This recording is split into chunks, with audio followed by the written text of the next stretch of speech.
À ses promesses, j'ai mis ma vie en Jésus, il n'y a point de mal, car il est fidèle à ses promesses. Mon foyer en Jésus, en ses promesses, j'ai mis ma vie en Jésus, il n'y a point de mal, car il est fidèle à ses promesses. Mon foyer en Jésus, oh, il n'y a point de mal, car il est fidèle à ses promesses. Ma destinée en Jésus, il n'y a point de mal, car il est fidèle à ses promesses. J'ai mis ma vie en Jésus, oh, oh, oh. J'ai mis mon travail en Jésus, il n'y a point de mal, car il est fidèle à ses promesses. Loué, loué,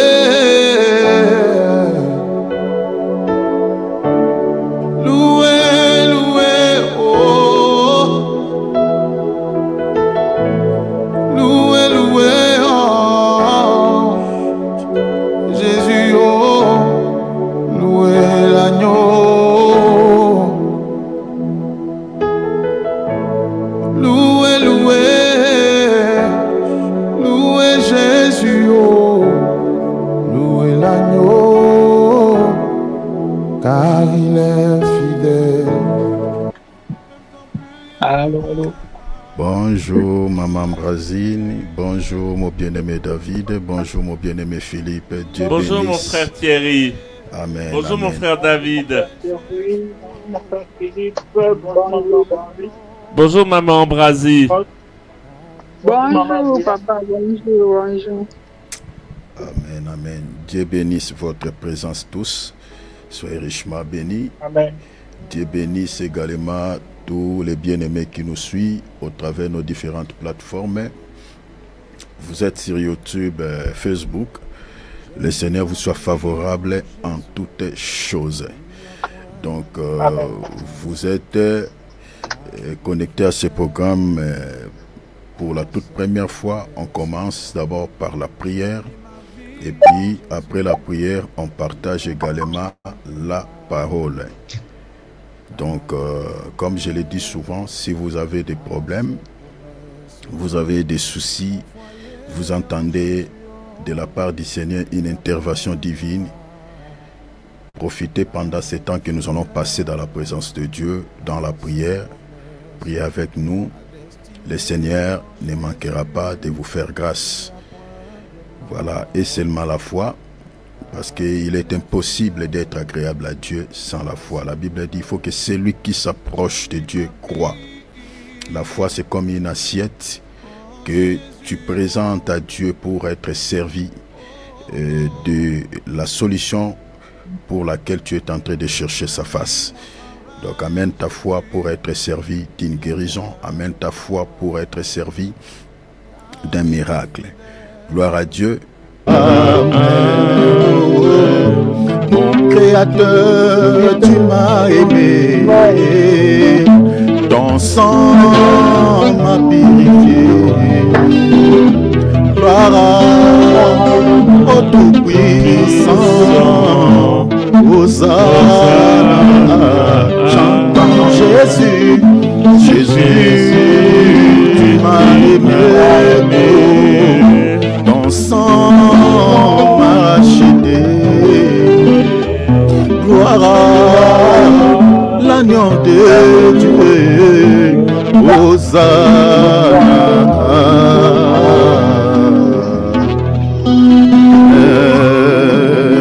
Élevons le Seigneur, bénissons notre Papa s'il vous plaît.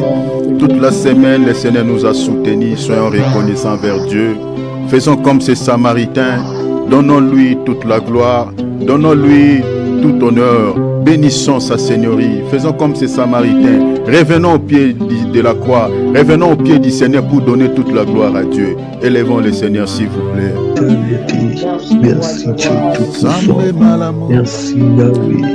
Merci Zambe malamu, Merci Jésus. Zambe malamu, Merci pour tes bontés, Zambe tes malamu, grâces, Seigneur. Yosa On malamu, rien te papa, donner. Otonda malamu, Tu sais, Yesu, merci.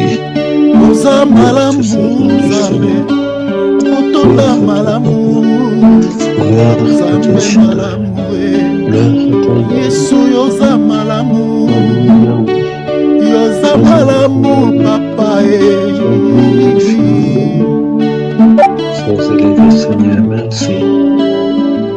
Sois béni, Seigneur. Merci, Seigneur. Merci, Seigneur. Qui a fait, Seigneur, ce que nos parents ne peuvent pas faire. Toi, tu l'as fait, ce que les hommes de ce monde ne peuvent pas faire pour nous autres. Seigneur, du fait que nous sommes, vie, tu nous as gardés. Merci, Adonai, Shaddai, Jéhovah Shammah, Merci, Seigneur. C'est par la foi que nous reconnaissons que l'univers a été formé par la parole de Dieu, Amen. en sorte que ce que l'on voit n'a pas été fait de choses visibles. Voilà. Vous voyez, donc ce que l'on voit n'a pas été fait de choses visibles. C'est-à-dire, ça vient de l'esprit, ça vient de spiritualité. Même la fourmi que tu vois qui se promène dans ta maison, la souris qui traverse ta maison, vous partagez la maison, il ne paye pas les loyers, hein, mais vous partagez la maison ensemble avec elle. Cette souris-là vient aussi de l'esprit, de la spiritualité. Vous voyez, de l'esprit, du monde des esprits. C'est-à-dire, je suis allé là-bas pour nous dire que la chose que tu es en train de chercher, ça peut être les mariages, les travaux, tout ce que vous êtes en train de chercher auprès de Dieu. Si dans la spiritualité, cette chose-là est bloquée, cette chose-là, Dieu t'a pas encore accordé cela, c'est-à-dire physiquement, tu n'obtiendras rien. Parce que tout ce que nous possédons physiquement vient aussi dans le monde des esprits, c'est-à-dire dans la spiritualité, vient de là. Vous comprenez? La preuve en est, vous allez remarquer qu'il y a peut-être certains domaines dans la vie de certaines personnes sont bloqués. On dit que c'est bloqué, peut-être on te donne une parole de connaissance, on te dit ton mariage est bloqué, ta finance est bloquée, ton travail, il est bloqué où? Il est bloqué dans la spiritualité. Donc si dans la spiritualité ton travail est débloqué, physiquement tu auras le travail.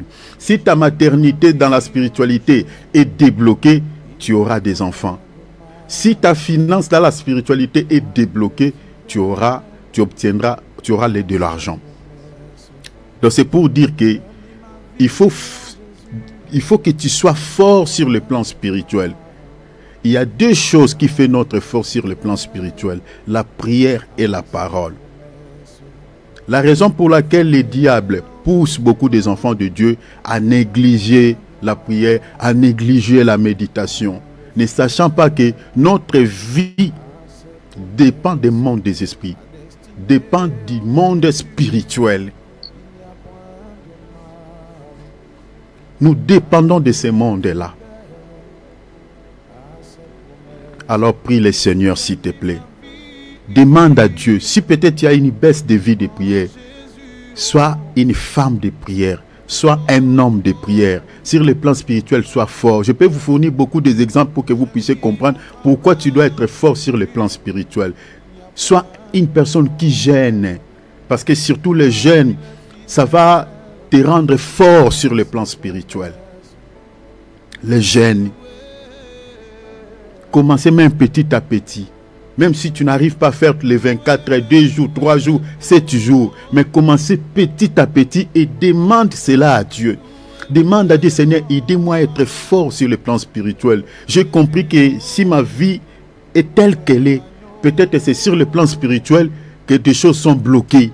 Alors Seigneur, je veux être fort sur le plan spirituel. Parce que si dans la spiritualité tu es fort, si dans la spiritualité tu es quelqu'un qui sait comment entrer en contact avec Dieu, il y a des choses qui sont bloquées sur le plan spirituel seront débloquées. Et physiquement, tu verras que ta vie va s'émerger au fait, va avancer. Regarde ta santé spirituelle. Est-ce qu'elle est bonne ou elle n'est pas bonne? Si elle n'est pas bonne, tu pries occasionnellement, tu jeûnes peut-être pas, tu médites la Bible moins. Demande à Jésus cet après-midi que tu sois fort dans le jeûne, dans la prière et dans la méditation. C'est ça la requête. Alors demande cela à Dieu, s'il vous plaît. Prions au nom de Jésus. Quand la grâce de Dieu intervient, il n'y a pas des efforts à fournir. Est-ce que vous comprenez? Ça, c'est encore important dans la prière. Alors, demande à Dieu. Les 5 mois qui nous restent, demande la grâce de Dieu, s'il te plaît. Je sais que chacun de nous, tel que nous sommes là, nous entendons la délivrance de la part de Dieu dans certains domaines qui nous compliquent un peu la vie. Il y a certains domaines de la vie qui ne marchent pas, qui ne bougent pas, ou certains domaines marchent lentement. Alors nous voulons que le Seigneur puisse nous libérer par rapport à ces domaines. On a tout essayé, on a fourni pas mal des efforts, mais ça semble toujours un peu délicat, ça semble toujours un peu compliqué. Et nous avons besoin de la grâce. Nous avons besoin de la grâce. Nous avons, je répète, besoin de la grâce. Dis à Jésus, en ce mois de juillet, dis à Jésus, au mois d'août, mois de septembre, mois de novembre, d'octobre, de novembre, de décembre, que la grâce de Dieu t'accompagne tous ces mois avant de finir l'année 2025. Dis papa, je ne compte que sur ta grâce. S'il te plaît, je t'en supplie papa, je te donnerai toute la gloire. Promets à Dieu, je te donnerai toute la gloire. Parce que quand on prie, tout ce que Dieu attend de nous, la gloire, comme ces Samaritains. Lorsque Jésus l'a guéri de la lèpre, il n'a pas fait comme les ingrats, les 9 autres qui étaient ingrats envers le Seigneur. Ils sont rentrés chez eux pour aller dire à leurs amis, voilà, vous nous insultez beaucoup, voilà, là nous sommes maintenant purifiés, continuez encore à nous insulter. Non, lui n'a pas fait comme ça. Il n'était pas pressé d'aller témoigner comme nous faisons des fois. On témoigne pour choquer les autres qui ne sont pas encore bénis. Non, lui il était retourné d'abord dans la présence de Dieu. Il est rentré donner toute la gloire à Dieu. Quand tu demandes quelque chose à Dieu, promets à Dieu, Seigneur, quand tu me délivreras, Seigneur, quand tu me béniras, je reviendrai dans ta présence pour te donner toute la gloire. Alléluia. Alors, remets ces 5 mois qui nous restent entre les mains du Père. Demande la grâce. C'est une clé de passe-partout. La grâce de Dieu peut pousser même ton ennemi de te bénir. Rappelez-vous de l'histoire de Balak et de Balaam. Est-ce que vous voyez? L'Israël était un peuple qui avait trouvé grâce aux yeux de Dieu. On dit à Balaam, un prophète de Dieu qui s'était laissé dans la corruption, on lui dit de maudire ce peuple. Un peuple qui trouve la grâce aux yeux de Dieu, toi on te demande de les maudire. Mais regardez, la Bible dit, lisez Nombre 23, vous allez trouver ça, 22, 23, 24. La Bible dit, lorsqu'il a commencé à prier pour maudire les peuples, les paroles changent dans sa bouche. Au lieu de maudire, il commence à bénir. Vous voyez? Donc, quand tu trouves grâce, c'est pour cela, c'est ça ce qui est dit même dans Proverbe, non? Proverbe 16, verset, je crois, 4. La Bible dit, quand Dieu approuve la voie d'un homme, il dispose à son égard, il dispose favorablement à son égard, même ses adversaires. De la faveur dont on dit ici, il dispose favorablement. La faveur là, c'est ça la grâce. Parce que la grâce est une faveur imméritée. La Bible dit, il dispose favorablement à son égard, même ses ennemis. Même cette tante-là qui est dans la sorcellerie. Il dit, cette nuit, je vais maudire cette fille. Parce que sa tête ne me plaît pas. Je vais maudire ces petits.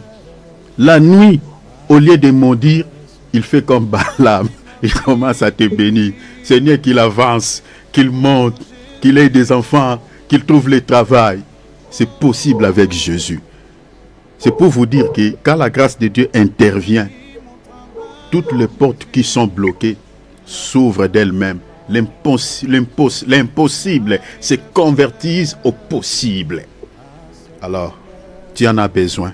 Parle à ton papa, il t'écoute. Prions au nom de Jésus. Jésus, au nom de Jésus, au nom de Jésus, la grâce, oui, la grâce, oui, au nom de Jésus-Christ.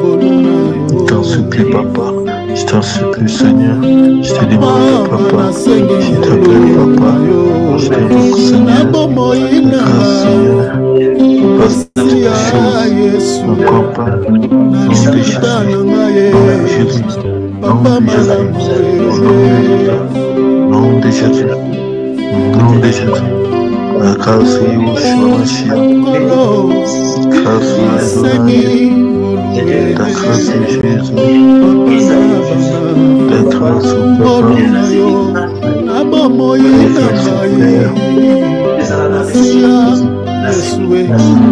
la grâce Seigneur, je peux tout faire. Ta grâce, Seigneur, ta grâce m'accompagne, ta grâce m'accompagne. Tu es ma force, tu es ma force. Ta grâce, Seigneur, me localise dans tout ce que je fais, me localise. Ta grâce, Seigneur, dans mon partage, dans ma famille, dans mon foyer, dans tout ce que je fais, mes travaux. Mes ambitions, dans mes projets, Seigneur, vas-tu me presser, la grâce, Seigneur, localise, me presser, de grâce, oh Dieu, de grâce,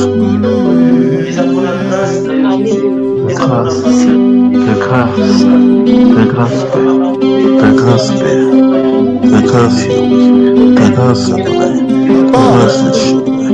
La grâce de Jésus, la grâce de Jésus, la grâce de Jésus, au nom de Jésus, au nom de Jésus, au nom de Jésus,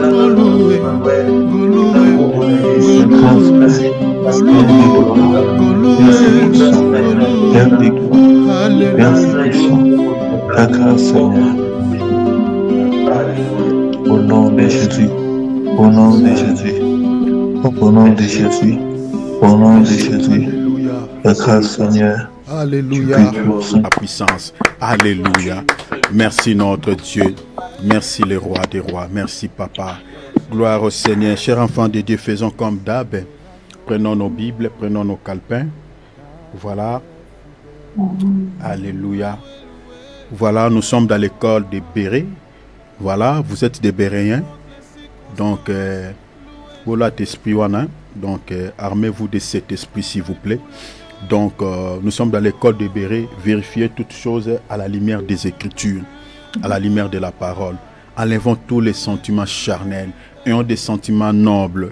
Quand vous êtes en train d'écouter la parole de Dieu, et vos Bibles à côté, et vos calepins à côté, et vérifiez tout ce qui est en train d'être dit, si cela se conforme à la parole de Dieu. Si vous voyez cela ne se conforme pas à la parole de Dieu, ne dis même pas Amen à cela. Ne crois pas à cela, s'il vous plaît. Si nous détenons des Bibles, c'est pour que nous vérifions ce qu'on nous dit, si cela est exact à la parole de Dieu. Si cela ne se conforme pas, chers enfants de Dieu, jetez ça dans la poubelle. Et je nous avais dit ici, chers enfants de Dieu, nous suivons le Seigneur pas pour 2, 3, 4 choses. Retenez ça, n'oublie jamais cela. Nous suivons le Seigneur premièrement, c'est pour le salut de nos âmes. N'oublie jamais ça. C'est pour le salut de nos âmes. C'est pour le salut de nos âmes. Jean 3,16 est le résumé de toute la vie chrétienne. Jean 3,16, ce passage-là, c'est un verset que vous devez garder même par cœur. Car Dieu a tant aimé le monde, il a donné son Fils unique, afin que quiconque croit en lui ne périsse pas, mais qu'il ait la vie éternelle. La mort dont on parle, c'est l'enfer, c'est-à-dire la séparation avec Dieu définitivement. Mais Dieu, pour pallier à ses soucis, à cette problématique, il a mis un ici. Hein, vous comprenez? Il a mis un ici. Il a créé une voie pour que les gens ne puissent pas se laisser entraîner en enfer, mais puissent emprunter la voie du salut, puissent sauver leur vie. Et le chemin là que Dieu a inauguré, ce chemin nouveau, cette route nouvelle, porte un nom. Il s'appelle, ou elle s'appelle, le Seigneur Jésus-Christ. C'est ça ce qui est dit dans Jean chapitre 14, verset 6. Jésus lui-même dit clairement que je suis le chemin. Personne ne verra le Père sans passer par ce chemin. Le chemin, ce n'est pas Bouddha. Le chemin, ce n'est pas Mahomet. Quand les gens disent que toutes les religions se valent, je suis désolé pour toutes ces personnes. Il n'y en a pas 36 chemins, il n'y en a pas. Il n'y a qu'un seul chemin. Si vous voulez voir le Père, si vous voulez atteindre les cieux, si vous voulez retourner au ciel, parce que je dis que si vous voulez retourner, parce que si vous n'avez jamais été au ciel, vous ne retournerez pas. Voilà. Rappelez-vous de l'histoire de la grande nappe. La grande nappe était descendue du ciel vers la terre. Je suis dans Acte 10. Et la Bible dit qu'il y avait beaucoup d'animaux. Les animaux là, c'est l'image de nous, l'église, les chrétiens. La grande nappe était descendue juste un temps sur la terre. Et puis, elle était retournée vers le ciel. Donc, tous ces animaux que j'explique l'image des enfants de Dieu aujourd'hui étaient venus du ciel. Et ils étaient descendus vers la terre juste pendant un temps. Et puis ils étaient retournés dans le ciel. C'est-à-dire au ciel, nous n'entrerons pas au ciel, mais nous allons retourner. Parce que si tu n'as jamais été élu, si tu n'as jamais été là-bas, tu ne retourneras pas. Mais moi je crois que tel que nous sommes là, nous allons retourner vers le Père. C'est-à-dire, rappelez-vous de l'histoire des fils prodigues. Vous comprenez, je peux vous donner plusieurs exemples. Il était venu vers son Père. Il s'est retrouvé dans le pays où il y avait la débauche, hein, le pays où se trouve la débauche, c'est le monde, c'est là où se trouve la débauche, l'impudicité, toutes les mauvaises choses. Et les fils prodigues, c'est l'image de tout enfant de Dieu, vous voyez, qui s'est décapoté, qui s'est chaviré, vous voyez, qui a abandonné la maison du Père et se retrouve dans le péché, dans le mal, dans beaucoup de choses. Mais il y a un temps où cet enfant de Dieu, parce qu'à l'heure où nous parlons, il y a beaucoup qui sont encore dans la prostitution, certains sont dans la sorcellerie, certains sont dans le péché en gros, mais il y a un temps où leur conscience va rentrer en elle, vous comprenez, ils vont au fait prendre conscience de dire que non, je ne peux plus continuer à vivre dans ça, je ne peux plus continuer à demeurer dans ces mauvaises vies, je dois retourner vers mon Père. C'est ça, l'alia que le fils prodigue avait fait, il est retourné vers son Père avec un cœur rempli de douleur, rempli de, je peux dire, de remords, parce qu'il avait pas mal de remords. Il se disait, donc le Père me traitera comme il veut, il me traitera, j'aimerais qu'il me traite même comme l'un de ses mercenaires. Vous comprenez, si vous lisez cette histoire, vous allez comprendre. Mais les regards du Père étaient autres que ce que le Fils pensait. Souvent, quand on commet pas mal de choses, on commet des péchés, on commet beaucoup de mauvaises choses, quand on retourne vers Dieu, on a tendance que le Seigneur va nous rejeter. Non, il ne va pas nous rejeter. Nous sommes ses enfants, il va nous cueillir. Mais tout ce que le Seigneur attend de nous, il faut que nous ayons l'esprit, que nous ayons d'abord la bonne conscience, rentrons en nous-mêmes, confessons nos péchés, réparons. Et puis il va nous accueillir. Parce qu'il est Père, il restera notre Papa. Alors, j'étais en train de dire que les chemins, il n'y en a pas 36. Jésus est l'unique et le seul chemin qui peut nous conduire vers le ciel. Donc, soyons comme des Béréens. Quand vous êtes en train d'écouter la parole, si vous voyez cette parole ne touche pas votre esprit, ne touche que votre chair, ne se limite que sur les choses de ce monde, chers enfants de Dieu, à 90%, vous pouvez être en face d'un faux prophète. J'avais dit ici que les faux prophètes, ce ne sont pas des extraterrestres. Hein, parce que quand on parle de faux prophètes, certains pensent que donc, ça doit être des gens un peu mysticaux. Vous comprenez? Non. Ce sont des gens normaux. On vit avec eux. Ce sont des gens qui sont nés des femmes qui sont nées des... Voilà, qui sont nées des femmes en gros. Ce sont des gens normaux. Donc, ce sont des personnes que nous appelons daddy, prophètes, apôtres, ce sont ces gens-là. Ils aiment la titromanie, ils ont tous ces titres que vous connaissez. Il y a certains qui s'appellent archibishop, il y a certains qui s'appellent archevêque, ils aiment des titres. Certains s'appellent général, colonel, tout ça. Ce sont des gens normaux. Et ce sont ces gens-là qui entraînent des milliers de âmes en enfer avec leur faux évangile. Jésus a dit aux pharisiens, vous fermez aux hommes la porte du ciel et vous-même, vous n'y entrez pas. Vous refusez d'entrer et vous fermez aux hommes l'accès au ciel. Les pharisiens fermaient l'accès au ciel comment? C'est par l'enseignement qu'ils donnaient. L'enseignement que les pharisiens donnaient ne pouvait pas sauver des vies, ne pouvait pas sauver leur propre vie, ne pouvait pas également sauver la vie des gens qu'ils écoutaient, qui écoutaient leurs enseignements, qui les entendaient au fait. Donc, c'est pour cela que Jésus mettait en garde les scribes, au fait les disciples à leur disant, attention avec les levains des pharisiens, c'est-à-dire attention avec l'enseignement des pharisiens. Une fausse doctrine, bien aimé, on ne joue pas avec ça.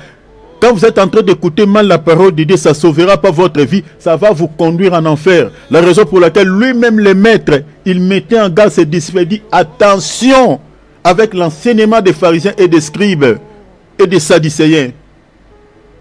Entendez, je vous montrerai, si on aura le temps, je vous montrerai quelques fausses doctrines des scribes et des pharisiens à l'époque de Jésus. Parce que ça commence pas aujourd'hui, ça remonte depuis la nuit des temps. Ce que nous sommes en train de faire, nous ne sommes pas les premiers.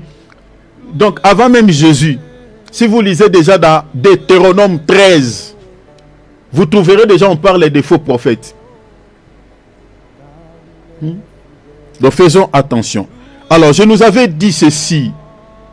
La première qualité qui authentifie un ministre de Dieu, véritable, fidèle, attaché à la sainte doctrine, et qu'il condamne les péchés dans son message. Ça, c'est la première qualité pour reconnaître d'abord un vrai ministre du Seigneur Jésus-Christ. Si vous voyez un serviteur de Dieu, mes bien-aimés, je vous dis devant le Seigneur, si vous remarquez un serviteur de Dieu qui n'a pas l'habitude de condamner les péchés dans ses prédications, d'exposer le mal dans ses prédications, de dénoncer les péchés dans ses enseignements, bien aimé, c'est fort possible qu'il soit un faux ministre de Dieu, un ouvrier trompeur. Et si vous êtes dans une église d'une telle personne, cher enfant de Dieu, c'est que vous êtes dans une salle d'attente qui va vous conduire tranquillement en enfer. Tout ce que vous pouvez faire, c'est de prendre les jambes à votre cou et sortez. Restez dans votre maison, priez le Seigneur, demandez au Seigneur qu'il vous montre là où tu peux aller prier. Qu'il vous montre une bonne église. Je nous avais dit ici, je reprends, que la majorité des grandes églises que vous voyez, qui haranguent des foules, de mégatutes, des grandes églises, la plupart des grandes églises que vous voyez à travers le monde, j'avais dit que sur 10, 7, ce sont des églises de faux prophètes. Je réponds, je dis ceci, la majorité des grandes églises que vous voyez à travers le monde, qui ont pas mal de fidèles, qui ont pas mal de gens, la plupart, ce sont des églises de faux ministres de Dieu, des églises de Satan, des églises de faux prophètes. Qu'est-ce qui me pousse à le dire? Si vous lisez bien la Bible, le Seigneur dit ceci, dans Matthieu 24, versets 10 à 11. Il dit, avant son retour, le Seigneur parle de la montée des faux prophètes. Le Seigneur dit, les faux prophètes s'élèveront. Et qu'est-ce que le Seigneur dit? ils séduiront beaucoup de gens. Mon bien-aimé Philippe, lis-moi ça s'il te plaît. On se laisse guider par le Saint-Esprit. Allez-y mon frère. Alors aussi plusieurs succomberont. Et ils se trahiront, se haïront les uns les autres. Ok, verset 11. Plusieurs faux prophètes s'élèveront. Plusieurs faux prophètes. La Bible ne dit pas paix. C'est pour ça que je vous ai toujours dit ici que le nombre de faux ministres sont considérables par rapport au nombre de vrais ministres. Les vrais serviteurs de Dieu n'ont jamais été nombreux. Retenez ça, ce que je vous dis. Tout ce que vous entendez là à travers le monde, chaque jour de la semaine, il y a les tam-tam, Jésus. Attention, attention. Les nombres de... Ce n'est pas moi, c'est ça ce qu'on lit. Les nombres de faux prophètes ont été toujours considérables au nombre des vrais ministres de Dieu. Jésus lui-même a dit quelque part dans Matthieu que la moisson est grande, mais il y a peu d'ouvriers. Le Seigneur n'a pas beaucoup de serviteurs. Il a 10 ans dans sa bouche, mais il y a peu d'ouvriers. Donc vous voyez ici, les bien-aimés, le Seigneur est en train de prophétiser. Parce que si vous commencez à partir du verset 1er jusqu'à la fin de tout, je vous conseille de méditer même tous ces chapitres. Il y a de belles choses là-bas. Le Seigneur est en train de dire qu'avant son retour, il est en train de donner des signes précurseurs, des signes imminents, qu'avant sa venue, il y aura la montée des faux prophètes. Et ils se lèveront plusieurs faux prophètes. Ce que les bien-aimés lisent là, à l'heure où nous parlons, comme nous sommes en train de faire la réunion là, cette prophétie s'est accomplie totalement. Ça fait partie des signes qui nous montrent que l'Église traverse un temps fâché. Nous sommes au dernier virage. Voilà pourquoi, mon frère, ma sœur, tu dois mettre ta vie en ordre. C'est très important. L'Église traverse un moment fâcheux, un moment bien-aimé qui n'est pas à notre avantage. Donc si vous vous laissez dans des distractions, eh bien, le Seigneur reviendra. Ceux qui sont prêts partiront, toi tu resteras. Donc mets ta vie en ordre. N'attendez pas qu'on te donne une parole de connaissance, une prophétie. Mon frère, ma soeur, tu vis... N'attendez pas ça. Écoutez les prophètes de ton cœur, ta conscience. C'est qu'ils te reprochent. Parce que quand tu fais le mal dans ton cœur, tu sais ce que tu fais. Tu sais ce que tu poses comme acte. Donc ça ne sert à rien d'être hypocrite. Ça ne sert à rien. Tu passes ton temps. On est en train de dire des choses sur moi et tout ça. On n'est pas en train de dire des choses sur toi. Écoutez ce que ton cœur te dit. Cela est vrai ou faux. Et répands-toi. Parce que nous sommes à la fin. Parmi les signes qui nous montrent que nous sommes à la fin, la montée des faux prophètes. Cette prophétie est accomplie dans sa totalité à 100%. C'est accompli. Plusieurs faux prophètes. Regardez sur la toile. Regardez les églises aujourd'hui à travers le monde. Même dans des pays où il n'y avait pas des églises, il y a des églises aujourd'hui. Vous allez dans des pays islamiques, voilà, en Asie, en Océanie, en Europe, partout aujourd'hui. Vous attendez Jésus, Jésus. La montée des faux prophètes. Maintenant, la Bible dit, il s'élèvera beaucoup. Il s'élèvera beaucoup. Pourquoi? Continuez, mon bien-aimé. On dit quoi? Il y a un petit détail. Continuez, mon frère. Et ils séduiront beaucoup de gens. Est-ce que vous voyez? La Bible ne dit pas ils séduiront peu de gens. Beaucoup de gens. C'est-à-dire, ils auront des méga church. C'est-à-dire, ils auront des grandes églises locales physiquement comme ça. Ils auront des grandes églises. C'est pour ça que je vous dis que toutes les grandes églises que vous voyez, bien aimés, ne vous posez pas 3-4 questions. La majorité, ce sont des églises de faux prophètes. Ce sont des prophéties bibliques qui s'accomplissent. La Bible dit, séduiront beaucoup de gens. Je peux vous citer quelques églises ici, mais je me réserve pour ne pas peut-être censurer notre vidéo sur YouTube. Mais je peux vous citer quelques églises que vous connaissez. Mais les signes que je vous avais donnés, parce que je dis que 3% seulement peut-être qui sont les vraies églises du Seigneur. 3%. Hein, vous trouverez certains méga-churches qui sont les églises du Seigneur. Mais la majorité, je vous dis, 7% des grandes églises sont les églises des faux serviteurs de Dieu. Mais les signes que je vous avais donnés pour reconnaître la vraie église et une fausse église, les signes que je vous avais donnés, vérifiez les messages, l'enseignement. Si vous voyez, parce que ce que le Seigneur dit là-bas, il séduira beaucoup de gens. Il n'est pas le premier à le dire. Hein. Je peux vous donner même d'autres témoins. Si vous lisez même, je crois, dans 2 Pierre, chapitre 2, lisez à partir du verset 1er au verset 3. 2 Pierre, hein, vérifiez ça. Bien aimé, tu peux les retrouver pour les bénir. Les apôtres aussi, ils ont repris ce que le Seigneur avait dit.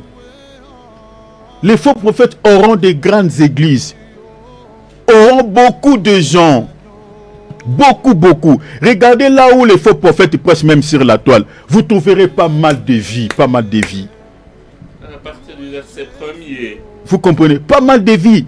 Lis-moi mon bien-aimé. Lis-moi s'il te plaît. Lis pour les bien-aimés. Il y a eu parmi le peuple de faux prophètes. Celui qui dit ça, c'est l'apôtre Pierre. Il dit, il y a eu parmi les peuples les faux prophètes. Et il y aura de même parmi vous. Il y aura de même parmi vous des faux docteurs. Continuez mon bien-aimé. Qui induiront sournoisement des sectes pernicieuses. De manière sournoise. De manière cachette. Donc si vous n'avez pas les discernements. Mais quand on lit la Bible, il faut veiller sur les mots. La Bible dit qui introduiront de manière sournoise des sectes pernicieuses. C'est-à-dire en catimini. Si vous n'avez pas les discernements. Vous n'avez jamais été enseigné, bien aimé, tu vas prier Jésus. Toi, tu pries vraiment Jésus avec tout ton cœur, mais tu pries dans l'église des faux prophètes.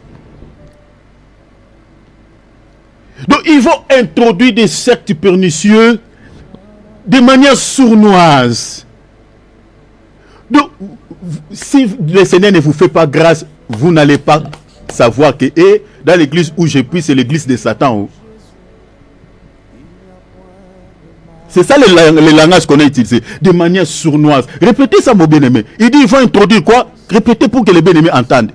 Introduiront sournoisement des sectes pernicieuses. Ils introduiront sournoisement des sectes pernicieuses.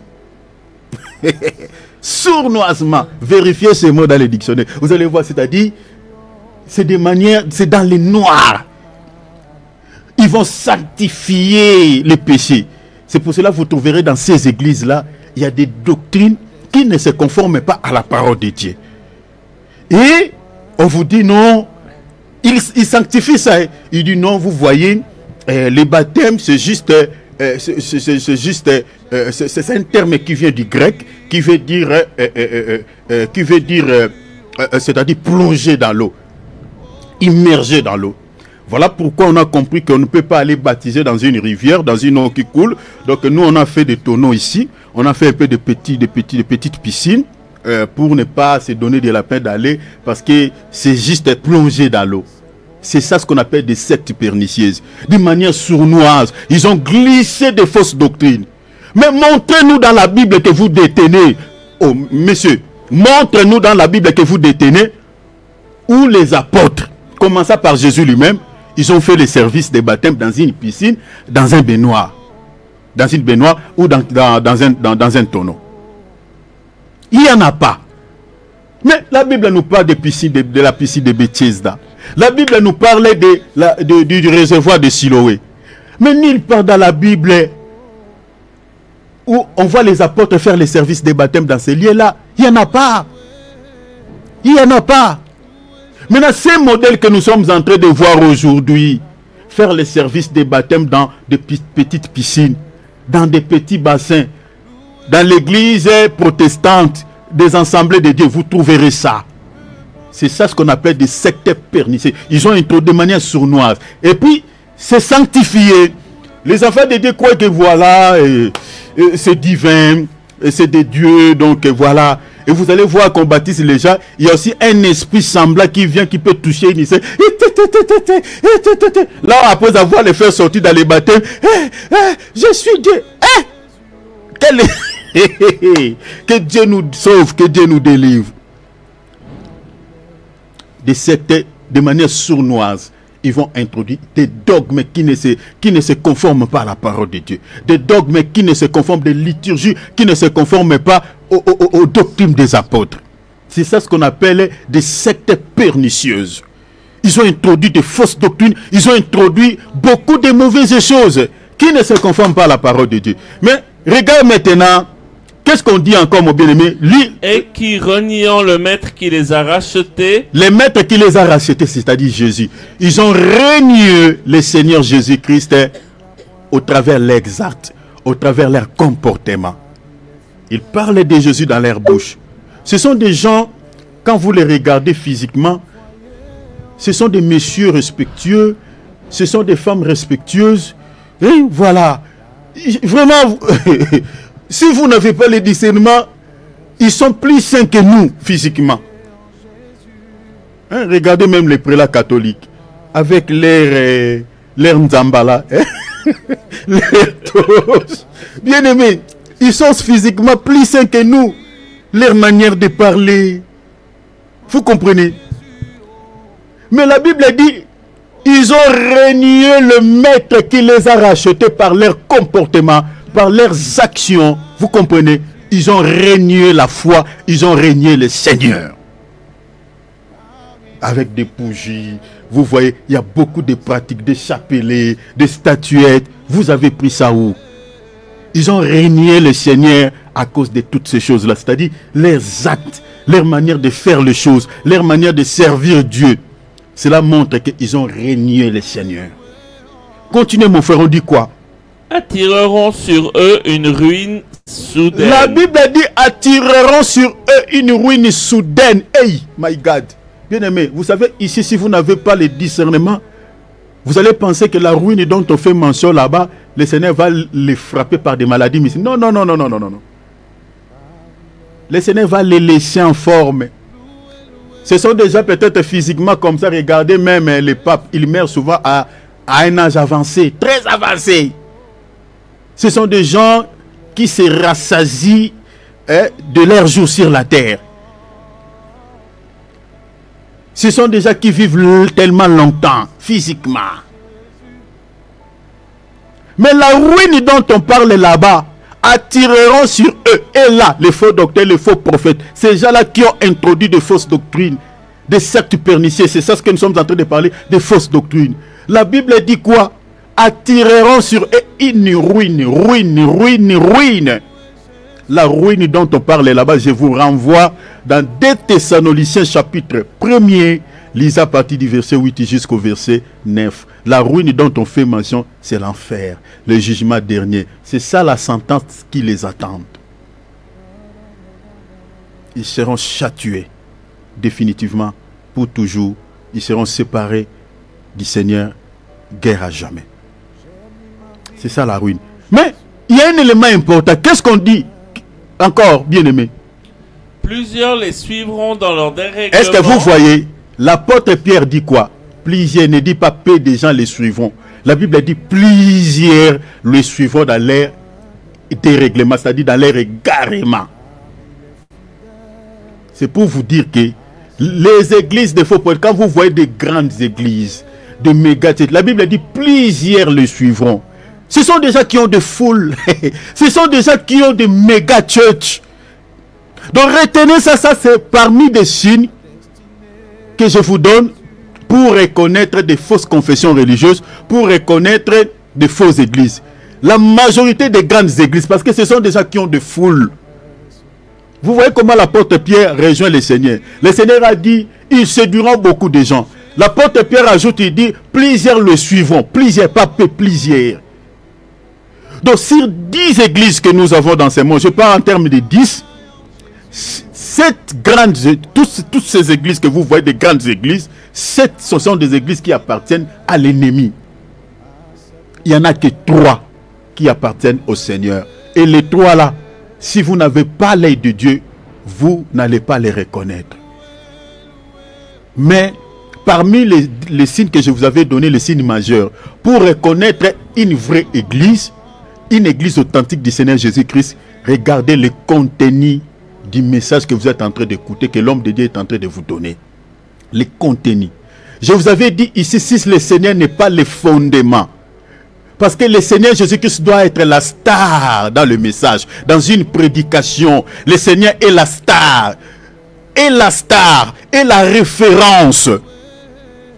Donc si vous entendez une prédication, vous ne voyez pas Jésus en tant que star dans cet enseignement. Jésus n'est pas la star de cette prédication. Et attention, parce que c'est lui le fondement.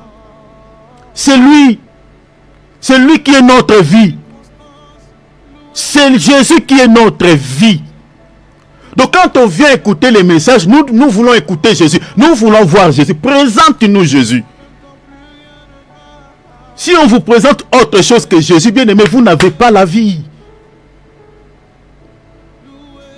C'est lui qui doit être le cœur du message. C'est Jésus qui doit être le fondement dans un message, dans une exhortation. Je vous avais donné plusieurs écritures ici, la manière dont les apôtres présentaient Jésus aux gens.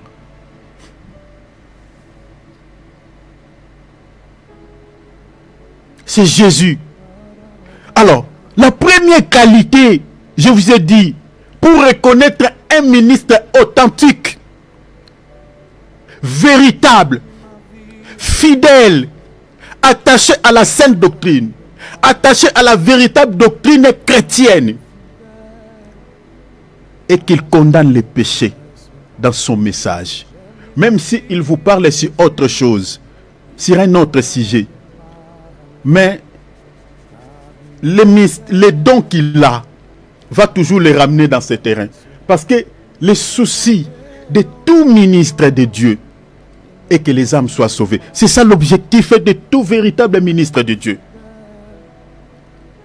Je vous avais donné l'exemple de Jean-Baptiste. Jean-Baptiste avait quel message?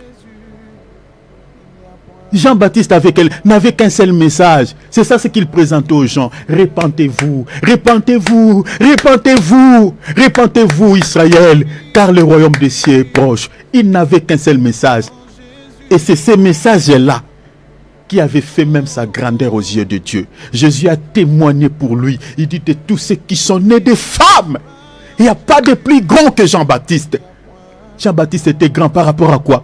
C'était par rapport à son message, par rapport à sa mission. Il avait accompli la mission de Dieu.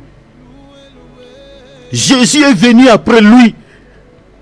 Dans Matthieu chapitre 4, 17, Jésus a prêché la repentance et le royaume.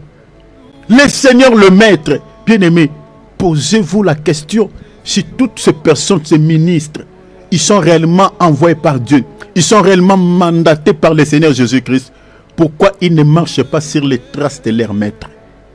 Paul dit, je suis imitateur de Christ. Paul, en tant qu'apôtre, imitateur de Christ. Notre modèle, c'est Jésus. Notre imitateur, c'est Jésus. Pourquoi les serviteurs de Dieu qui pressent entre guillemets Jésus aujourd'hui, qui nous disent qu'ils sont envoyés par lui, mais qui ne marchent pas sur les traces de leur maître? Ils ne prêchent pas comme leur maître. Jésus, je vous dis, Matthieu chapitre 4, lisez le verset 17. Jésus, son message, c'était la repentance et le royaume. Lisez encore Matthieu chapitre 6, verset 33.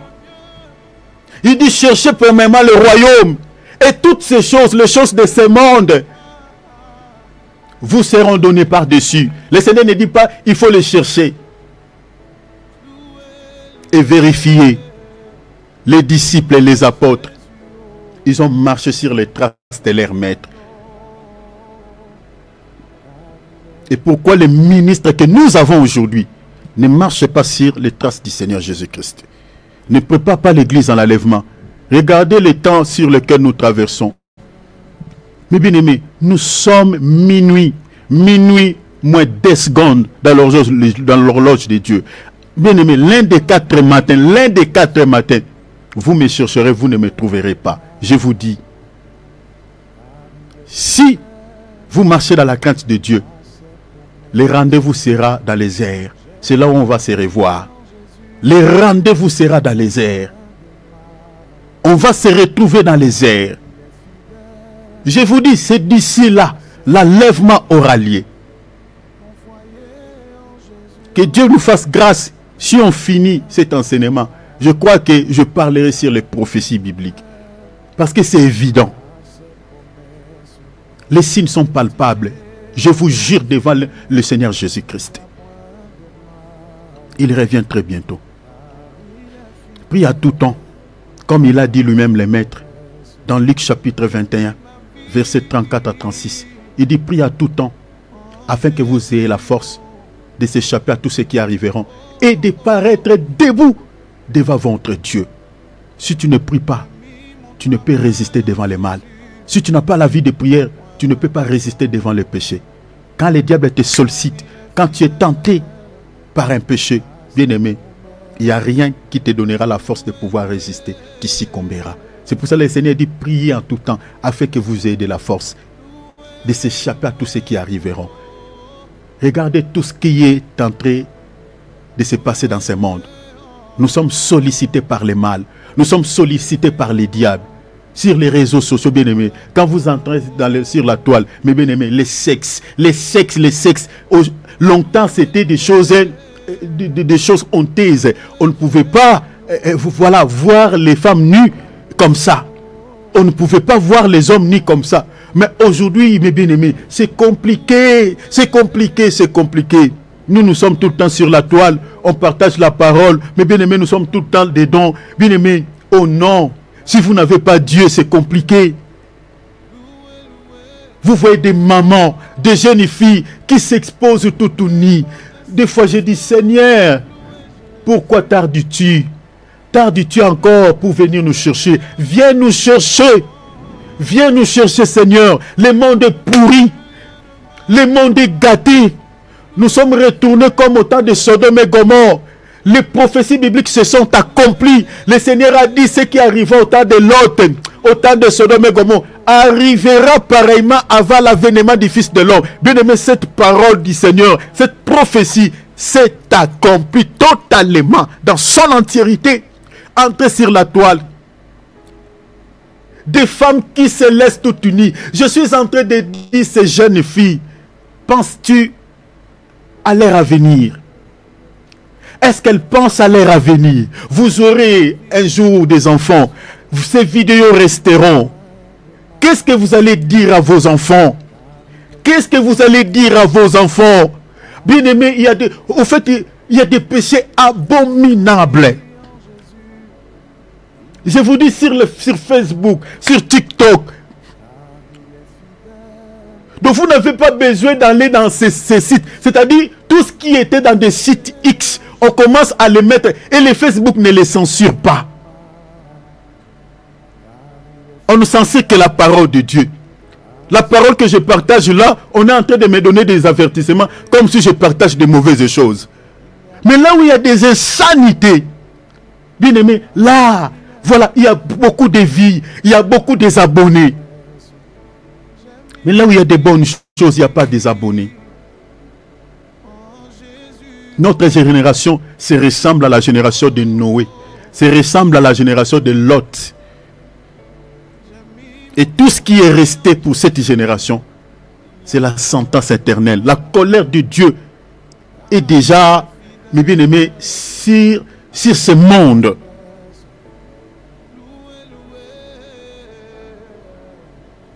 La première qualité pour reconnaître un vrai ministre de Dieu est qu'il condamne les péchés dans ses prédications.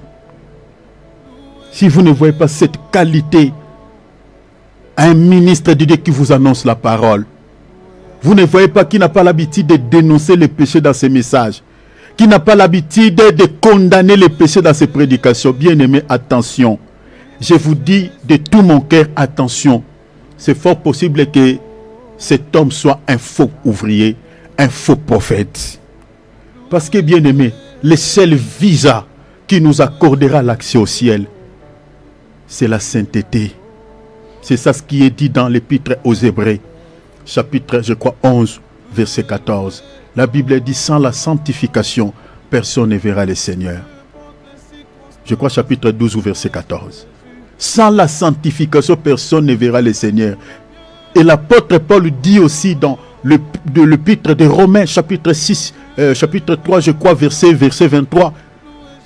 Il dit, tous sont péchés, sont privés de la gloire de Dieu. C'est-à-dire, les gens, le péché, c'est l'obstacle. C'est un obstacle qui empêchera des milliers de gens d'accéder au paradis. Le péché, c'est un obstacle qui empêchera le monde auquel nous vivons d'être auprès de Dieu un jour. Et si les gens n'abandonnent pas les péchés, si l'homme de Dieu qui est censé de rappeler aux enfants de Dieu le péché, de l'interpeller par rapport au péché, de les rappeler d'abandonner les péchés, de fuir le mal, si l'homme de Dieu ne fait pas ce travail, eh bien, les gens vont vivre confortablement dans leurs péchés et ils partiront en enfer.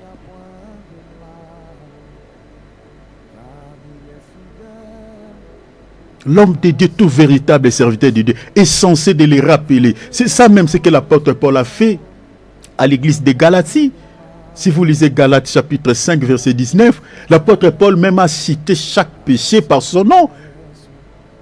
Il a parlé sur les œuvres de la chair, il a parlé sur l'impudicité, il a parlé sur la sorcellerie, il a parlé sur l'animosité, il a parlé sur la jalousie, il a parlé sur la haine, il a parlé sur voilà, l'adultère. Il a cité chaque péché par son nom.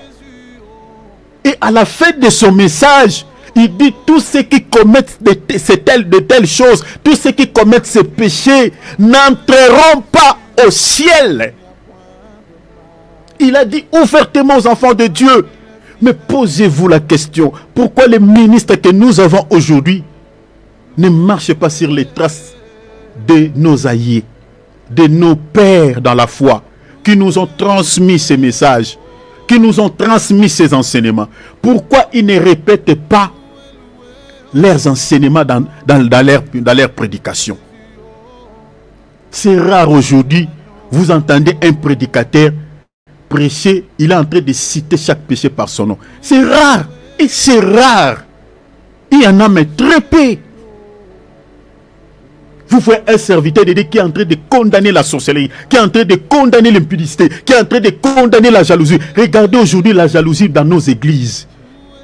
Je connais physiquement, je connais pas mal des églises, pas mal des églises locales où vous trouverez, bien aimé, c'est compliqué. C'est compliqué. Les gens ne s'entendent pas. Telle maman et l'autre là. L'homme de Dieu le sait. Il sait que telle maman et l'autre là ne s'entendent pas. Le papa là et l'autre, le frère là et l'autre frère là, il y a un souci. Dans les églises, il y a les commérages, il y a les divisions, il y a l'inimité. Dans les églises. La faute est à qui? Parce que les hommes de Dieu cachent la vérité aux enfants de Dieu.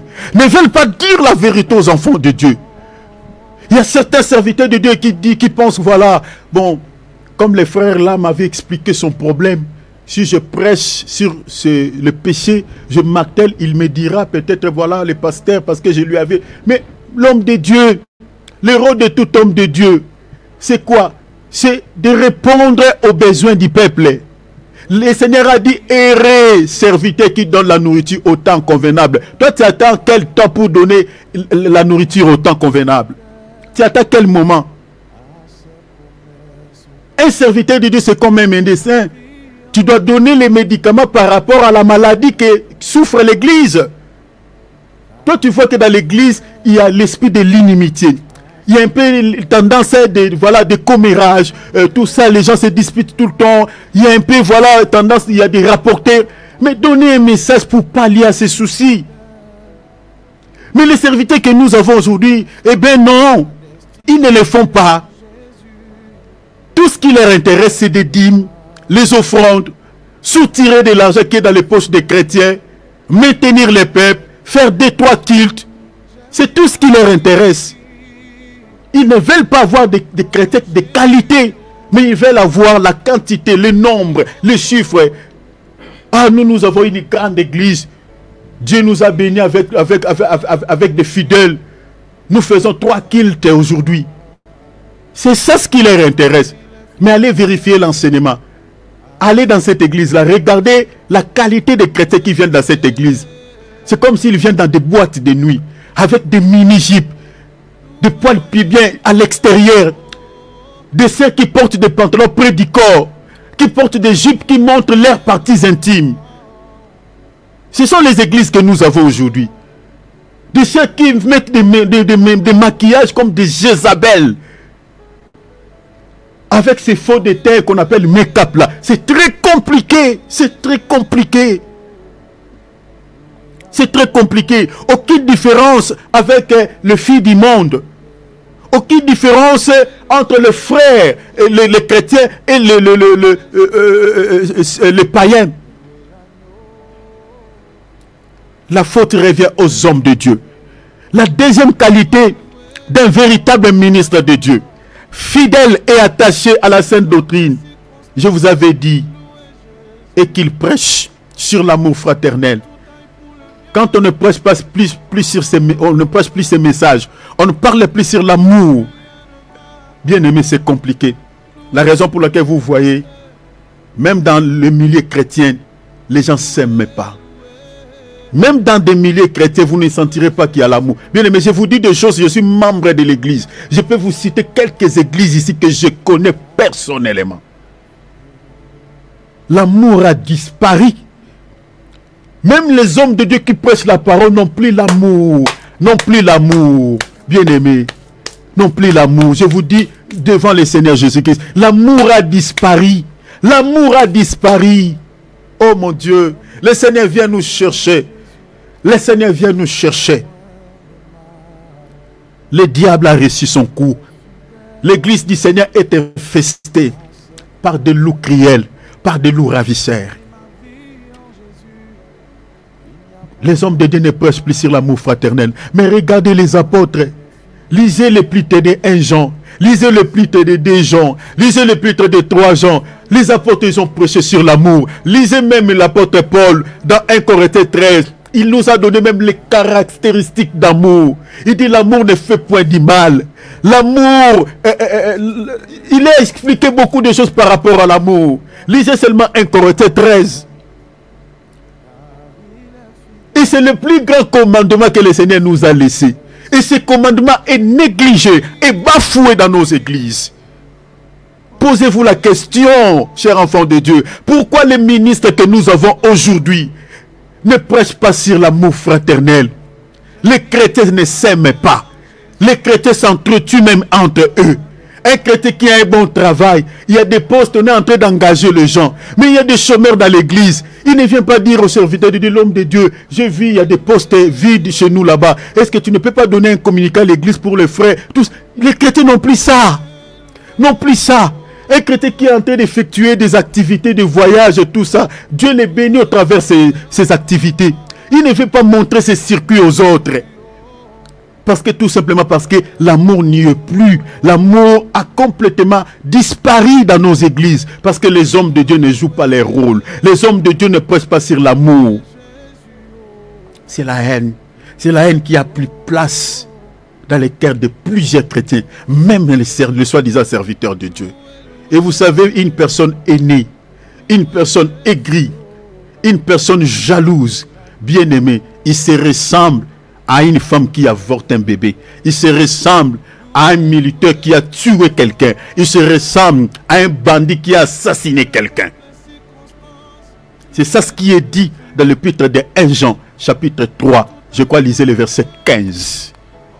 La Bible dit, celui qui est son frère, est un meurtrier. Et la Bible dit, aucun meurtrier n'a la vie éternelle. Cher enfant de Dieu, si tu es un chrétien qui a de la haine, tu détestes les autres. Il y a des gens aujourd'hui qui détestent les gens gratuitement. Tu peux te poser des milliers de questions. Moi, mon frère, votre frère qui vous parle, je me pose beaucoup de questions. Il y a certaines personnes, tu l'écris, tu l'envoies un texto comme ça, il ne te répond pas. Tu l'appelles, il ne reçoit pas. Tu te poses des questions et puis tu n'as pas de réponse. Et je nous avais dit ici, si tu vois quelqu'un te déteste sans raison, sans qu'il y ait un problème, ne force pas l'amour. Parce que lui seul connaît la raison pour laquelle il te déteste. Ne forcez pas de se rapprocher de lui S'il est une personne sorcière, si tu forces à se rapprocher de lui, il peut te tuer facilement. Prie seulement le Seigneur pour lui et crée la distance pour préserver ta vie quant à la chair. Je vous dis la vérité. Rappelez-vous de l'histoire de Caïn et Abel, les deux frères, nés d'une même mère, nés d'un même père. Mais le cœur de Caïn était nourri de la jalousie. Parce que Abel lui avait fait quoi? Lisez la Bible. Lisez Genèse 4. Parce qu'Abel avait fait quoi? Rien du tout. Lisez la Bible. Abel n'avait pas ravi quelque chose à lui. Ne lui avait rien fait. Ils ont offert à Dieu tous des sacrifices à Dieu. Abel a trouvé grâce juste aux yeux de Dieu. Ce n'est pas Abel qui avait corrompu Dieu, dire bon, n'agresse pas l'offrande de mon frère, non, agresse seulement. Non, ce n'est pas Abel. La Bible dit Dieu a agréé l'offrande d'Abel. Aujourd'hui, nous avons des problèmes dans la vie. Ce n'est pas moi qui ai dit à Dieu de ne pas pouvoir te bénir. J'ai trouvé grâce aux yeux de Dieu. Le Seigneur m'a béni. Le Seigneur m'a donné une belle femme. Le Seigneur m'a donné un bon homme, un bel homme. Le Seigneur m'a donné de beaux enfants. Le Seigneur m'a béni avec le travail. J'ai un peu de moyens. Tu me détestes parce que tu es dans la pauvreté. Est-ce que c'est moi qui ai dit à Dieu de te laisser dans cet état? En fait, c'est ça ce qui s'était passé entre Caïn et Abel. Aujourd'hui, on est en train de jeter des mauvais sorts aux gens. Tout simplement parce qu'il est en train de vendre des choses, il fait des activités et puis ça avance. Et lui, ses activités n'avancent pas. Vous avez quelqu'un qui va aller chez un féticheur, il prend le gris-gris pour jeter un mauvais sort à l'autre. C'est ça la haine. C'est ça la jalousie. C'est pour cela que une personne aînée est comparable à un assassin, à un meurtrier qui a tué. Et le Seigneur dit qu'aucun meurtrier ne possède la vie éternelle. Bien-aimé, si tu as de la haine dans ton cœur, tu jalouses les gens gratuitement. Tu détestes les gens gratuitement. Prie le Seigneur. Sinon, la porte du ciel, la porte de l'enfer plutôt, est grandement ouverte pour t'accueillir. Je te dis la vérité. La haine, même dans nos églises, les serviteurs de Dieu ne prêchent plus sur l'amour fraternel. Ne prêchez plus sur l'amour fraternel. Je vous avais donné des passages. La foi en Dieu. Bien aimé, si on ne nous parle pas à ce qui concerne le combat de la foi, bien aimé, au moment des épreuves, nous allons faire comment? Parce que la foi est liée aux épreuves. La foi est liée au combat de la vie chrétienne. Pourquoi on ne prêche plus sur la foi? Beaucoup de chrétiens aujourd'hui ne gardent plus la foi. Les chrétiens sont prêts à tout. Et comme j'ai prié, dit ça ne marche pas. Ils sont prêts, voilà, à faire n'importe quoi. Les chrétiens n'arrivent plus à garder leur foi au moment des épreuves. Parce que les ministres que nous avons ne jouent pas leur rôle. La foi en Dieu. Ce sont des qualités qui authentifient un ministre fidèle, attaché à la sainte doctrine. Un ministre qui vous présente de tels enseignements, qui prêche sur l'amour fraternel, il prêche sur la foi en Dieu, il prêche sur la sainteté, la sanctification, sur la repentance envers Dieu, sur le royaume des cieux et d'autres sujets essentiels au royaume, au salut. C'est ce ministre-là qui est un ministre fidèle, un ministre authentique.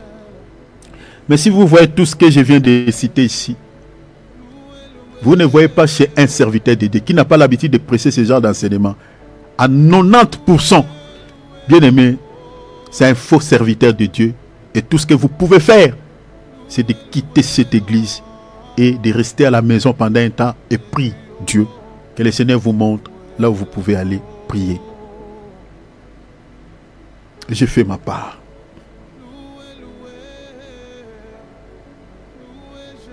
C'est très important. Alors, quand on regarde ce qui se passe dans ce monde, la montée des faux prophètes, beaucoup de serviteurs de Dieu qui étaient sur le droit chemin, comme je nous avais dit ici, rappelez-vous, il y a des serviteurs de Dieu authentiques, je peux vous citer même leurs noms, surtout mes frères du Congo, mes sœurs du Congo. Je connais pas mal, même à travers à l'international, il y a beaucoup de serviteurs de Dieu. qui prêchait la saine doctrine. Je peux vous donner un exemple, par exemple, de notre papa. Je peux vous donner quelques exemples. Prenons par exemple des pasteurs Mukuna. Bien aimé, regardez ces anciennes vidéos. Regardez ces anciennes vidéos. Ces papas-là, ce sont des papas qui nous ont donné le goût de prêcher sur la repentance. Ces papas-là, son message, sa prédication, c'était la repentance. Les papas Mukuna là, que beaucoup de gens, des fois, insultent, beaucoup de gens ne disent n'importe quoi. Ces papas-là. Mais aujourd'hui, posez-vous la question, où est parti le papa est entré dans les domaines de délivrance. Guérison, machin, puissance et tout ça. Il est entré dans un domaine, alors que son message, le Seigneur l'a élevé, c'est au travers de ses messages. Le message qui a fait que cet homme de Dieu soit reconnu à travers le monde, à travers l'international. C'était ça. Moi, à l'époque, je me rappelle, je faisais quelques mes activités aussi au grand marché, un marché qu'on appelle Zando. Na radio à Zando, à la radio du grand marché, on mettait ses prédications. Mais aujourd'hui, j'ai cité que c'est lui, mais il y en a tant d'autres. Il y en a tant d'autres. Papa le Jean Bosco Kindomba. Papa Wana. Quand je dis des papas, ce sont nos pères. Mais Lélo, je me rappelle de ces anciens messages. Que Dieu nous sauve. C'est pour cela, cher enfant de Dieu, ne joue pas avec ton sali.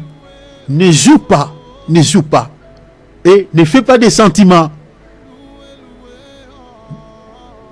Ne restez pas toujours dire que voilà, mon pasteur c'est un bon mi. Non. Même moi, votre frère là. Si vous me voyez un jour s'écarter du droit, c'est bien aimé. Tu n'es pas obligé de m'écouter. Cherchez là où il y a la vérité. On ne négocie pas avec les salis. Alors, il y a quelques bons ministres de Dieu qui ont quitté le droit chemin, qui se sont laissés dans l'égarement. Et ça aussi, ça fait partie des signes annonciateurs qui nous montrent que nous sommes au dernier temps. Selon l'écriture de 1 Timothée chapitre 4, 1 Timothée chapitre 4, verset 1er, si vous lisez jusqu'au verset 3, regarde ici, l'apôtre Paul lui dit, mais l'Esprit dit expressément. Mon bien-aimé Philippe, prends-moi s'il te plaît rapidement, 1 Timothée chapitre 4, verset 1er, mon bien-aimé. Il dit, mais l'Esprit dit expressément. Mais l'Esprit dit expressément que dans les derniers temps, quelques-uns abandonneront la foi. Tu peux t'arrêter même là d'abord, mon frère. L'apôtre Paul lui dit ici, l'Esprit dit expressément dans les derniers temps. Vous comprenez que nous sommes dans les derniers temps. Donc c'est-à-dire, les signes qui nous montrent que nous sommes dans les derniers temps, quand on voit les vrais serviteurs de Dieu abandonnent la saine doctrine. Parce que la foi dont on parle ici, c'est la saine doctrine, c'est-à-dire l'évangile vrai. Je vous renvoie dans Galates 1, 23. La foi dont l'apôtre Paul parle ici, c'est l'évangile. C'est la parole. J'ai dit Galates 1, 23. Donc, il y a des serviteurs de Dieu qui étaient sur le droit chemin. Mais ils vont quitter des manières... Bon, je dis de manière délibérée, mais si vous lisez dans le verset 2, la Bible dit par l'hypocrisie de faux docteurs. Donc, c'est-à-dire, il y a des vrais serviteurs de Dieu, des ministres authentiques, par l'hypocrisie. Attention, l'hypocrisie de faux docteurs ici n'est pas si autre chose si ce n'est qu'un faux enseignement. Quand on lit la Bible, il faut veiller sur les mots. Il ne faut pas prendre cette hypocrisie au sens littéral. Non. L'hypocrisie dont on parle ici, c'est un faux enseignement. Je vous donne l'écriture rapidement. Allons-y. Regardez. Lisez Luc chapitre 12. Rapidement, de Luc chapitre 12, mon temps est épuisé, je vais m'arrêter. On va s'arrêter là. Luc chapitre 12, verset 1er. Notez, Luc chapitre 12, verset 1er. Je vous montre cette hypocrisie pour que vous puissiez comprendre. Regarde ce qu'on appelle l'hypocrisie dans la Bible. Sur ces entrefaits. Non, Luc 12, 1er. Oui, je suis dans Luc 12, 1er. Ah bon? Allez-y, continuez. Sur ces entrefaits, les gens s'étant rassemblés par milliers, au point de s'écraser les uns les autres. Luc 12. Luc 12. Oui, je suis dans Luc 12. Ah bon? Attends, je vérifie. Attendez, cher enfant de Dieu, je vérifie pour vous. Je vérifie rapidement. C'est pas quand il dit gardez-vous du levain des pharisiens. Voilà, c'est ça. Oui, c'est ça, c'est juste après. Ah, c'est juste Avant après. tout, Ok. gardez-vous du levain des pharisiens et l'hypocrisie. Ok, c'est ça ce que je cherchais. Merci, mon bien-aimé. Il dit gardez-vous du levain des pharisiens. Il dit quoi? Qui est l'hypocrisie? Ah! Donc, les pharisiens dont on parle ici, on dit levain des pharisiens. Attention, les levains ici égale l'hypocrisie. Mais attention, les levain dont on parle ici, qui est l'hypocrisie, n'est pas si autre chose si ce n'est qu'un faux enseignement. Je vous donne encore un autre texte. Allons-y dans Matthieu chapitre 16. Lisez les versets 6 et 12. On lit 6 et puis ensuite on lit les versets 12. Parce que je suis en train de vous montrer l'hypocrisie des faux docteurs. Parce que l'apôtre Paul dit, quelques-uns abandonneront la foi pour s'attacher à des doctrines des démons.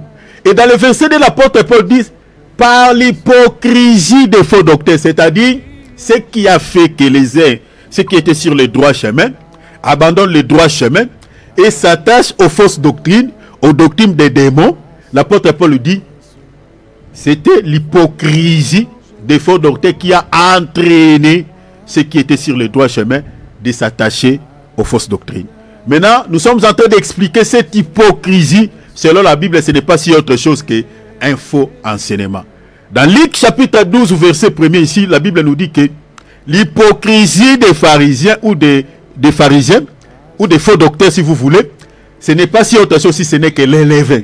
Or, les levains, selon Luc chapitre 16, 6 à 12, la Bible dit que c'est un faux enseignement. Prends-moi mon bien-aimé, lis pour les bien-aimés. Alors, Jésus leur dit, gardez-vous avec soin du levain des pharisiens vous voyez, et des sadducéens. Le Seigneur dit, attention avec les levains des pharisiens et des sadducéens. Qui étaient les pharisiens? Qui étaient les sadducéens? Si vous lisez dans la Bible, prenons par exemple dans Jean, en passant, Jean chapitre 3, verset 3, les pharisiens et les sadducéens, c'était des docteurs de la loi. C'est ça ce qu'il faut comprendre. Donc c'était des enseignants de la parole. Mais le Seigneur est en train de mettre en garde le disciple. Il dit, attention avec ces faux ouvriers. Attention avec ces faux enseignants. Les enseignements qu'ils vous donnent, les levains là dont je parle, il dit, c'est des fausses doctrines. Donc ici vous comprenez que les fausses doctrines, ça remonte depuis l'époque même de Jésus. Lisez le verset 12. Alors ils comprirent que ce n'était pas du levain du pain qu'il avait été dit de se garder, mais de l'enseignement des pharisiens et des sadducéens. Donc vous comprenez, les levains dont le Seigneur parle ici dit, c'est l'enseignement des pharisiens et des sadducéens, c'est-à-dire leur faux enseignement, leur fausse doctrine. Donc vous comprenez que un faux enseignement, c'est un levain. C'est du levain. Un faux enseignement, c'est ça ce qu'on appelle même l'hypocrisie. Donc je suis allé là-bas pour vous montrer tout simplement que quand la Bible parle de l'hypocrisie des faux docteurs dans 1 Timothée chapitre 4 verset 2, il est question d'un faux enseignement. Est-ce que vous avez vu ça? Parce que la Bible dit par l'hypocrisie des faux docteurs. C'est-à-dire c'est par leurs faux enseignements, par leurs fausses doctrines. Maintenant les faux docteurs ont réussi à égarer des milliers de serviteurs. Bien aimé, à l'heure où nous parlons là, il y a beaucoup de serviteurs de Dieu qui se sont écartés du droit chemin. Je connais un ministre de Dieu congolais que j'étais son nom. C'est un frère que j'admirais beaucoup. Il prêchait plus sur la sanctification. Lui, son message, c'était la sanctification. Les gens même les critiquaient. Sanctification, sanctification. Ça commençait à déranger les gens. Au lieu de rester sur son message, une fois qu'il est devenu international, je me rappelle quand il a commencé à effectuer des voyages ici, même ici en Suisse, il était venu. Quand il a commencé à effectuer des voyages maintenant à l'international, vous comprenez? Il commence maintenant à côtoyer tous ces hommes de Dieu, entre guillemets, élevés selon le monde. Il commence à côtoyer ces hommes de Dieu. Il commence à faire des conférences avec eux. Je me rappelle même dans certaines conférences, tous les hommes de Dieu avaient présenté leurs jolies femmes. Ah, que Dieu nous aide. Et lui aussi, il était là. Il a présenté aussi sa femme. Tout ça, tout ça. Il a, comme chaque homme de Dieu mettait des commentaires. Il commentait un peu sur sa femme. C'était dans une conférence comme ça, où il y avait beaucoup de monde. Et il faisait partie des intervenants. Et si vous regardez aujourd'hui, il ne prêche plus sur la sanctification. C'est rare. C'est rare. Il commence à prêcher l'équilibre. Bon, l'équilibre, je ne sais pas par rapport à quoi. Cher l'homme de Dieu, les messages que Dieu t'a donnés, c'est ce message-là qui a fait que tu sois ce que tu es. Dieu t'a élevé même au travers de ces messages. Restez là. Fais comme Jean-Baptiste. Tu n'as pas besoin de prêcher sur l'équilibre. Non, non, non, non, non. Toi, tu n'es pas appelé à ça. C'est le message là qui a fait que Dieu puisse t'élever. Donc vous voyez, il y a des hommes de Dieu qui se sont écartés du droit chemin. Donc ça remonte depuis l'époque des apôtres Paul. Et tout ça à cause de quoi? À cause de l'hypocrisie des faux docteurs, des faux ministres. Depuis qu'il est attaché, parce qu'il y a des hommes de Dieu qui cherchent des connexions. Chers ministres, surtout les jeunes serviteurs que nous avons aujourd'hui veulent se connecter. Les connexions. Et il va aller voir un serviteur de Dieu renommé. Il va faire des selfies avec cet homme de Dieu. Et puis il va balancer sur la toile. Et quand les gens voient, il y a des beaux commentaires. Ah, il est devenu grand. Les gens cherchent la grandeur de ce monde. Oh, Jean-Baptiste, les gens le voient avec l'habit de poids de chameau. Les gens le voyaient être nourris de sauterelles. Aux yeux du monde, Jean-Baptiste n'avait pas peut-être des valeurs. La femme d'Hérode pouvait donner l'ordre à son mari. Enlève sa tête. C'était quelqu'un qui était de rien. C'était quelqu'un qui paraissait faible aux yeux du monde. On pouvait le tuer comme un animal. Mais c'est quelqu'un qui avait de grandes valeurs aux yeux de Dieu. Comme je viens de dire là. Bien aimés, cherchons la grandeur de Dieu, pas la grandeur des hommes. Il y a des jeunes serviteurs qui veulent se connecter, qui veulent des connexions avec, entre guillemets, ceux qui sont renommés. Et beaucoup de serviteurs de Dieu qui ont des appels authentiques, mais qui se sont écartés de leurs appels. À cause de quoi? À cause des connexions. Les serviteurs de Dieu que vous êtes en train de se connecter avec lui, est-ce que tu connais son état d'âme? Est-ce que tu connais s'il est vrai ou faux? Est-ce que tu as pris le temps de prier avant de se connecter avec lui? Regarde ici, quelques-uns, et je vous montrerai les quelques-uns dont l'apôtre Paul parle les dimanches ici. L'apôtre Paul fait référence à quelques-uns qui étaient avec eux. Je vous donnerai leur nom le dimanche. Ils ont abandonné la saine doctrine. Et se sont égarés. À cause de quoi? À cause des faux docteurs qui s'étaient glissés. Rappelez-vous dans Galates, je m'arrête ici. Rappelez-vous dans Galates, je crois, chapitre... Lisez Galates chapitre 1, chapitre 2. L'apôtre Paul parle des faux frères. Il dit qu'ils se sont glissés au milieu de nous.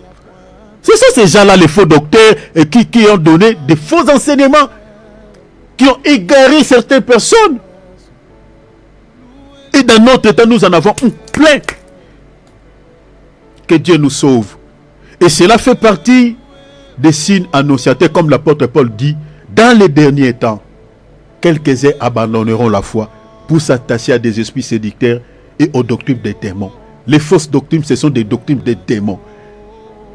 Et quand on voit quelques serviteurs de Dieu authentiques s'écarter du droit chemin pour s'attacher aux faux prophètes, pour s'attacher aux fausses doctrines, bien aimés, quand nous sommes en train de voir cela, retenez que nous sommes proches à la porte. Ça fait partie des signes qui caractérisent le retour du Seigneur, comme l'apôtre Paul a dit ici. Ce sont des signes annonciateurs de l'enlèvement de l'Église. Ouvrons nos micros, nous allons prier. Alléluia. Oh mon Dieu. Demandons la grâce. Demande au Seigneur que le Seigneur te donne le discernement. Mon frère, le Seigneur revient, il revient, il revient. On se rappellera de tout ce que nous sommes en train de partager ici, dans l'au-delà. Dans l'au-delà, soit au paradis, soit en enfer. Mais je crois que ton âme sera sauvée. Prie le Seigneur, s'il te plaît, de ne pas s'égarer.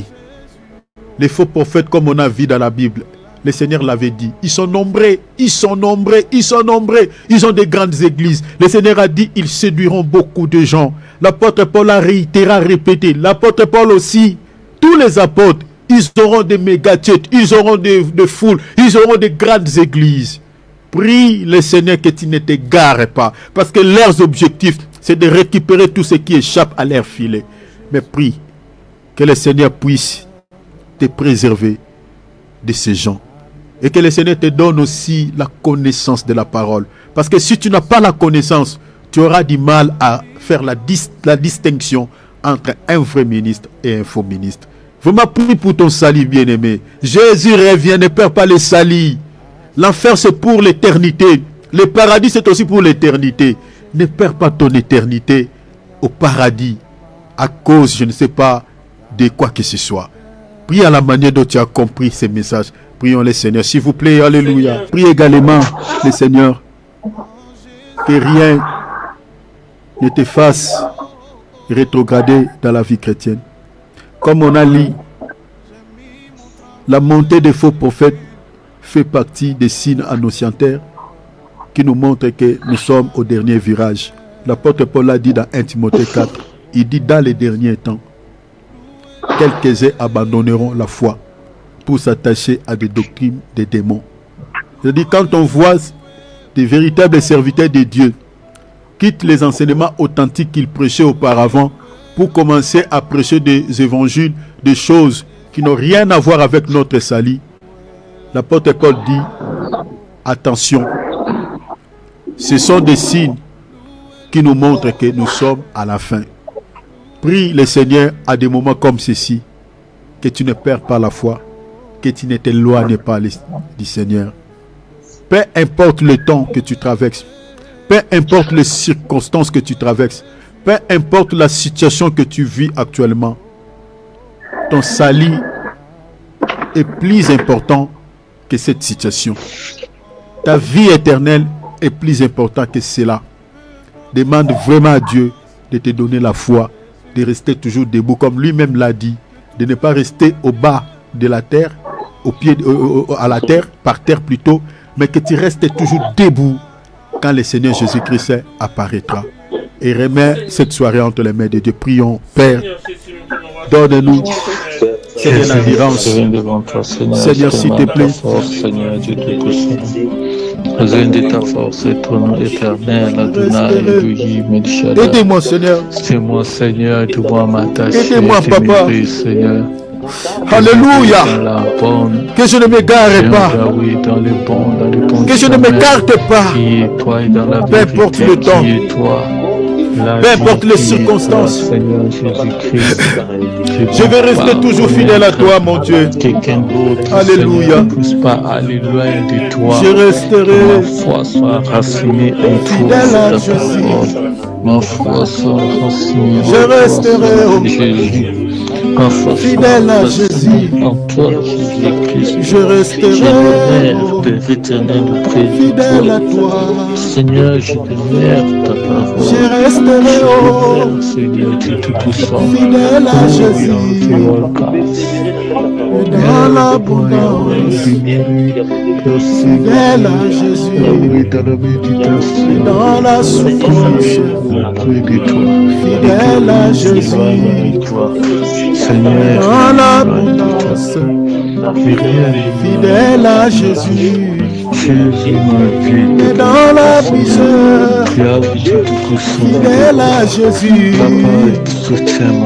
Je resterai Nous t'aimons, frère. fidèle à toi. Nous t'aimons, frère. Donne-moi la force que Je resterai au nom des choses fidèle à toi.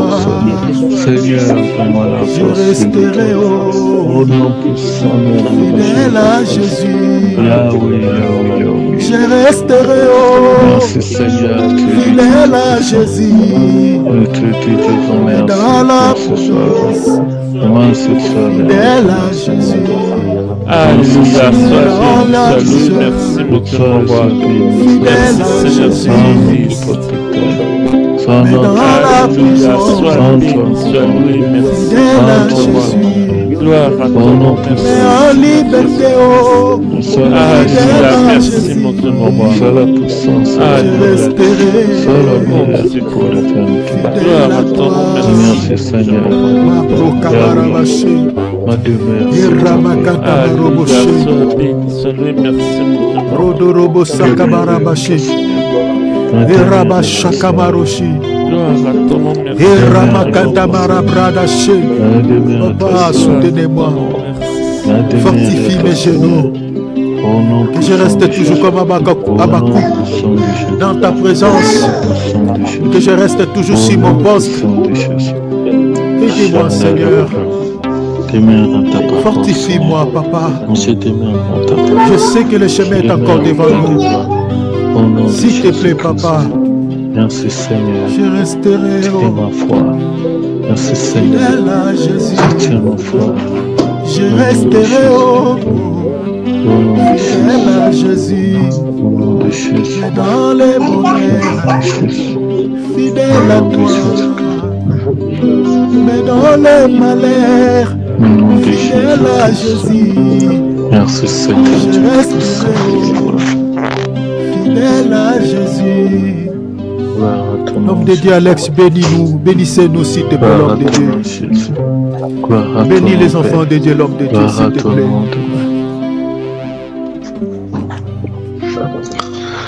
Seigneur, nous te bénissons, Père. Nous te louons, Père Adonai.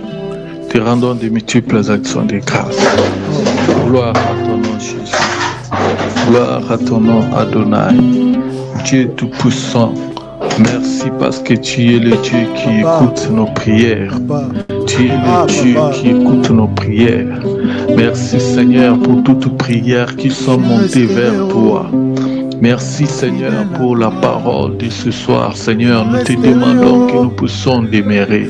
Seigneur, auprès de toi, que nous puissions demeurer, Seigneur, Yahweh, dans la vérité. Seigneur, que nous puissions demeurer tout auprès de toi. Que rien ne puisse nous écarter de ta volonté, de ta voix. Que rien, Père, que ce soit, Seigneur, de faux qui se sont levés, que toi tu décrètes, tu connais très bien qu'ils sont plus nombreux, Seigneur, qui ne puissent pas emporter tes enfants, qui ne puissent pas égarer tes enfants, et que tes enfants, Seigneur, soient enracinés dans ta parole, que nous puissions être enracinés en toi, Seigneur Jésus-Christ. Merci Père, merci parce que c'est toi qui soutiens notre foi. Nous te supplions, Seigneur, de soutenir notre foi. Soutiens la foi de tes enfants, soutiens la foi de mon frère et de ma soeur, que nous puissions demeurer toujours dans la vérité et que rien ne nous sépare de toi. Peu importe le temps, Seigneur Jésus, nous te supplions que notre foi ne puisse pas faillir et que notre foi soit demeurée en toi. Merci Père, que ton nom soit béni, nous bénissons tes enfants, tous ceux qui étaient connectés à ces programmes. Seigneur, nous bénissons tous tes enfants, même ceux qui n'ont pas eu l'occasion de se connecter, qu'ils soient bénis, Seigneur. Visite tes enfants, Seigneur. Dieu fait quelque chose dans la vie de tes enfants, touche, transforme, guérit, visite, Seigneur. Donne la paix au Dieu Tout-Puissant, ceux qui manquent de paix. Seigneur, soutiens des cantes de situation. Yahweh, visite les familles qui sont en division, qui sont en déphasage. Seigneur, accorde ta grâce, Seigneur. Unis, Papa, Père éternel, te supplie. sois béni. Merci, Seigneur, pour ce soir. Bénis ton Alléluia. serviteur, bénis Hosanna. sa famille, bénis le Seigneur. Bénis pour ceux cette parole, Seigneur, qui est sortie. Seigneur, remplace encore, donne-lui davantage, afin que prochainement tu puisses encore parler à ton peuple. Te bénissons, Seigneur, nous recommandons le programme de demain entre tes mains. Seigneur, visite-nous encore. Sois avec nous, Jésus. Manifeste ta puissance encore. Seigneur, souffle encore. Seigneur, parle encore. Au nom de Jésus-Christ, merci. Nous recommandons cette soirée entre tes mains. Visite-nous, Seigneur. Protège-nous. Que nous puissions passer cette soirée dans ta présence. Seigneur Dieu Tout-Puissant, même cette nuit, Yahweh, que toi tu nous ouvres les yeux, que toi tu nous parles.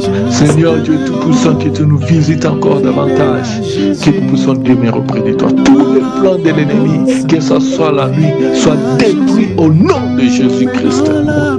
Que ta bénédiction, Seigneur, accompagne tous tes enfants. Nous bénissons, Seigneur, ce mois de juillet, que ce soit un mois de surprise agréable, que ce soit un mois de bénédiction, de grâce, jusqu'à la fin de l'année, Seigneur, que ta main protège tes enfants. Seigneur, tous les plans de la mort, tous les plans des maladies, nous détruisons au nom de Jésus-Christ. Sois notre Dieu, nous te disons merci. Au nom puissant de Jésus-Christ, nous avons prié. Amen. Amen. Acclamons le Seigneur, donnons-lui gloire.